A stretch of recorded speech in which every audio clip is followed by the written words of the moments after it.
Congrats. Don't drop that. Congrats. Good. Good to see you. Congrats. What's that? There is water. We do have some water. Hey, Coach. So you got a costume change there? I did. I got a little wet. I'd imagine. We're joined now by the head coach of the national champion UConn Huskies, Dan Hurley, with Adama Sanogo, Jordan Hawkins, and Tristan Newton. We'll ask Coach Hurley to open things up with a statement. Then we'll take questions first for the student athletes. Coach. Yeah, hey, obviously, dream come true for all of us. As a part of the program, we sold the vision. I sold the vision to David Benedict and President Herbst and President Radenka and the university that I could, put together a special group of people, a coaching staff, and unbelievable players like this.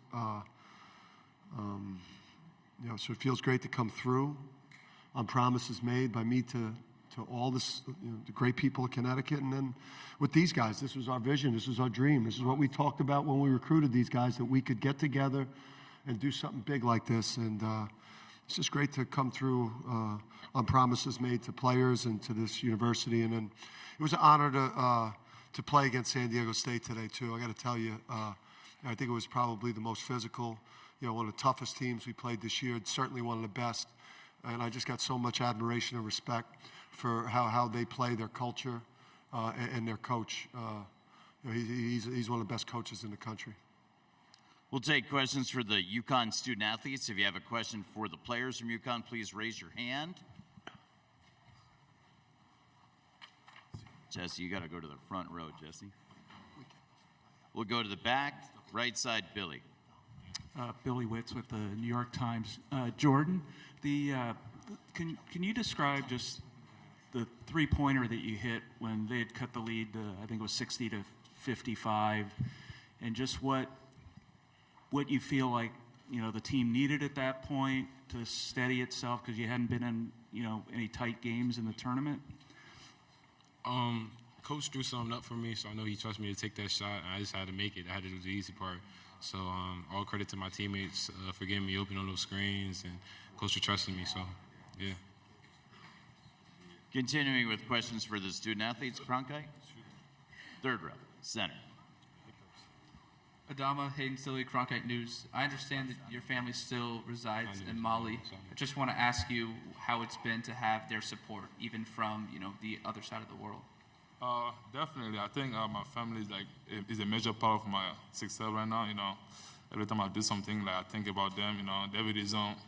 I go hard every day. So I know for sure they were watching this game. I know for sure they're proud of me. There's a lot of African player, like Malian player in color. Me be able to have a chance to play in the Final Four, and I definitely I think I'm gonna bring my family proud.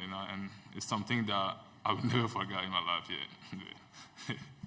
Up front to the left, Dom.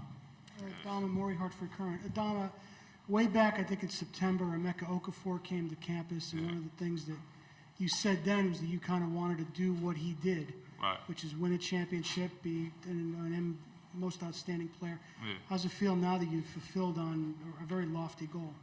Man, it feels great, like you said, he came in the summer. Emeka came in the summer.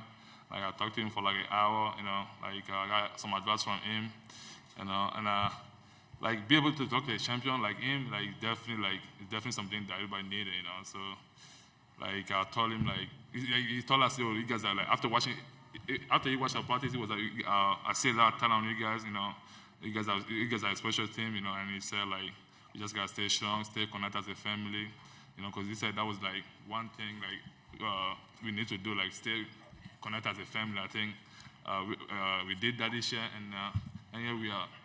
Yeah. Center of the room, most of the way back. Here we are. Jordan, yesterday your cousin won a national championship. Today you won a national championship. Just talk about how special that is, and to add on to that, just how great it is for the DMV. It's absolutely amazing, showing that kids that were our age at the time, we were dreaming about the same thing. We showed that it's possible. So that is amazing. It's absolutely amazing that we both get this opportunity. The family reunion is going to be crazy, so that's all I know. all the way back to the right of the aisle. Put your hand up for us so we can see you. Thank you. Tristan, just what does this moment mean for you? It means a lot. Great credit to the coaches and my teammates. The vision we had when I came here was to win a national championship, make it to the Final Four and win a national championship. And I came here just to do that, and just real blessed and thankful for these guys around me. If you have a question for the players from UConn, please raise your hand. We have one in the front, second row. Okay. Sorry, I'm losing my voice. So I'm DC Livers with the Black Sports Network. Congratulations to you guys. Thank you. I got a chance to talk to you guys and talk to Angel. And basically, there's been a lot of racism inside of sports. Can you guys talk about what it felt like to see what happened to Angel? And what do you want to say to her right now? I mean, Angel, she has the heart of a lion. She's not worried about any of that. She's going to play her game. She's from the dirty streets of Baltimore, so she's the toughest of the toughest. So that's nothing to her. So yeah. To the left of the aisle, toward the back. That's great. Got a microphone for you. Thank you. Kirk Bowles from the Austin American-Statesman. Jordan, could you describe that 11-minute stretch where y'all held them without a field goal, and what do you feel like that did for the overall game? I mean, we're a great defensive team. When we can get stops like that and get out in transition, that really impacts our game. It really impacts the game. Just holding them to that stretch is, I think that was really big for us. And yeah. Is there a final question for the student athletes from UConn? With no more, let's go back up to Dom. We'll get you, Dom. Yeah, Tristan, you had that stretch where you scored 7 points in a row, and it seemed like maybe that's indicative of what this team was all about, that anybody could kind of step up at any time and take a game over. What do you remember about that stretch? What did you see unfolding there?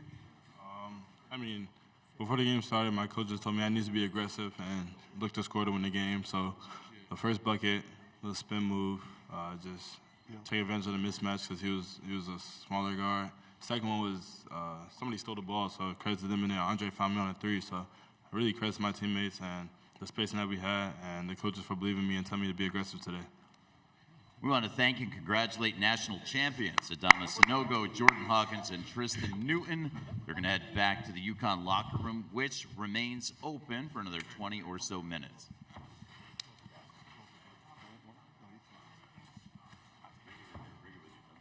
Don't give that thing up. Questions for Coach? We'll take one just to the right of the aisle. Fifth row, name and media outlet, then your question. Brian Smith, Houston Chronicle. Dan, you mentioned the dream come true part, but also the vision that you sold when you started. This program has obviously had incredible highs, but has been through a lot in the last 5-7 years. What's it mean to you to be on the stage right now as a national champion, knowing what this program went through in those previous years and what you were able to bring it to with this team this year? You know what? I'm still thinking about some things that the typical Dan Hurley fashion, like the amount of missed layups. Jordan's dunk to start. I mean, we should have been up 18-20 at halftime. That's just really the way my mind works. You know, I think when I get back to the hotel and we get off the bus and I just get in a room for a little bit, I'll be able to kind of decompress a little bit.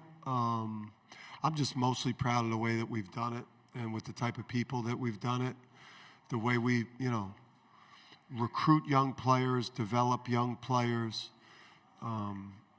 We do it without cheating. We do it without lying. It's truly been building a program and a culture. I'm lucky. I have the best coaching staff in the country that attracts these incredible, types of players.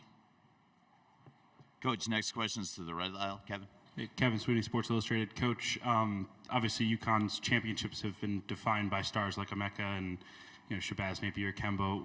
Another double-double today from Adama. Where does his run? What has his run meant to this team's ability to win a championship?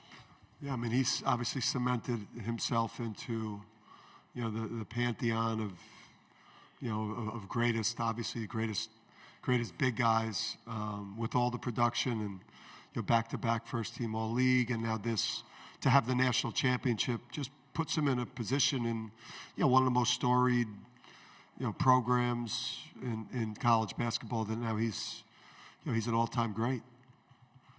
Coach on the right side up front. Brendan Quinn of The Athletic. Dan, you know what your family's name means in basketball, in New Jersey, whatever not. What does it mean to you to add to that name in this sport? I think people, obviously for me, I've had my own path, my own journey. I think a lot of people,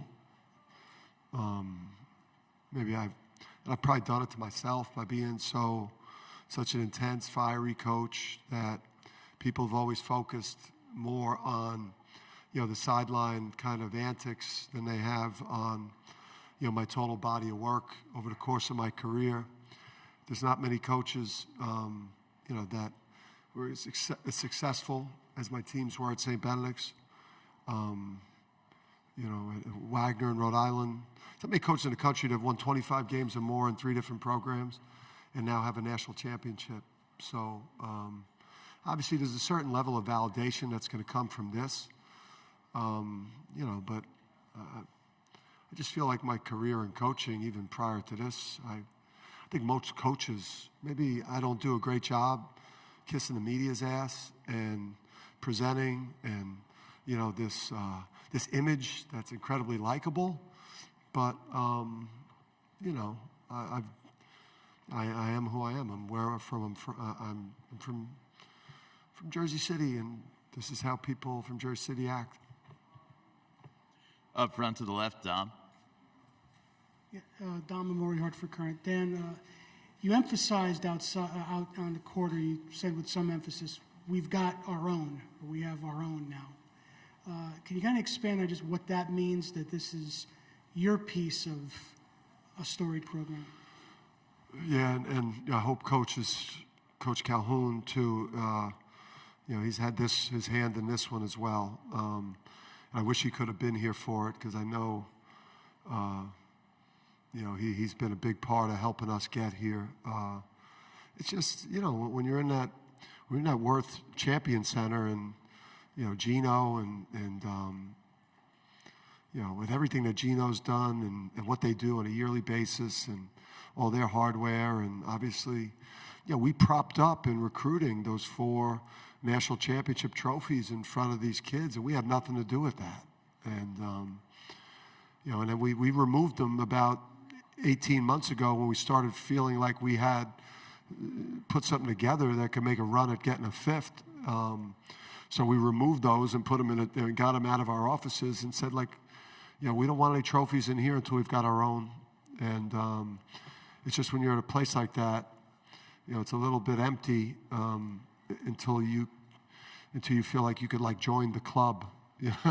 I feel like now we've held up our end of the bargain that the women's team's been carrying for so long, since forever, and it seems like, and now obviously Coach Calhoun, Kevin Ollie, Gino, it feels good to accomplish what they've done. On the right side toward the back. Greg Frank, Sports Map Radio. Dan, coming into this season, you had not won an NCAA tournament game at UConn. How much pressure were you feeling as the season unfolded to deliver this result? Me and Kamani, we talked about it once we got our roster together and knew we had a squad. Me and Kamani and Luke just kept saying, the most pressure-packed game that we will ever coach in or play in was going to be that first-round game, and we didn't know who it was going to be. And then, obviously, it was Iona, and then the hysteria started. We were playing the boogeyman, Rick Pitino, and and that we were in big trouble. We knew we couldn't go out, like suckers again in the first weekend. But we also didn't, we didn't wear that around the players, but we certainly felt it. Yeah, but listen, we came into the season unranked. So we had an edge to us to start the year to prove people wrong. In the back to the left of the aisle. Yeah, Kirk Bowles from the Austin American-Statesman. You mentioned being unranked. No 1, 2, or 3 seed was here. 16 beats a 1 again. Is it fitting that you guys were unranked and, lost 5 out of 6 in January, and nobody could touch you here? Yeah, I just think it's such a hard tournament to be successful in and navigate. And obviously, we the last 2 teams we've played, I mean, Miami, beating Houston and Texas back-to-back in Kansas City, I mean, that's a heck of a team. We played Alabama. We know how good they are. I mean, these guys,